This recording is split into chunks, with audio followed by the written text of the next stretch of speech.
Chhatrapati Sambhajinagar ZP मध्ये भाजप शिवसेनेची युती झालेली आहे। बंडखोरांची समजूत काढू असं संजय शिरसाट म्हटलेलं आहे। बंडखोरांनी न ऐकल्यास त्यावर निर्णय घेऊ, काही ठिकाणी मैत्रीपूर्ण लढत होईल असंही संभाजीनगरचे पालकमंत्री संजय शिरसाट यांनी म्हटलंय। जिल्ह्यामध्ये शिवसेना भाजपची युती निश्चित झालेली आहे, परंतु काही ठिकाणी जे काही बंडखोरांनी फॉर्म भरलेत, काही लोकांना आम्ही एबी फॉर्म दिलेत, काही ठिकाणी भाजपने एबी फॉर्म दिलेत। आज आणि उद्यापर्यंत त्यांना समजवण्याचा प्रयत्न करू।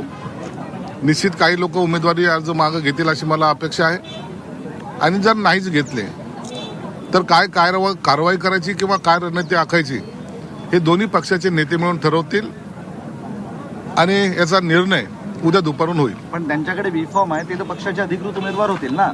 काही वेळेला काही ठिकाणी त्यांनी एबी फॉर्म दिलेले आहेत, काही ठिकाणी आम्ही एबी फॉर्म दिलेले आहेत। म्हणून आम्ही जर सामंजस्यपणाने जर होत असेल तर आम्ही मागे घेण्याचा प्रयत्न करू, नसता त्या ठिकाणी ज्या ठिकाणी बी फॉर्म दिलेले त्या ठिकाणी मैत्रीपूर्ण लढत होतील।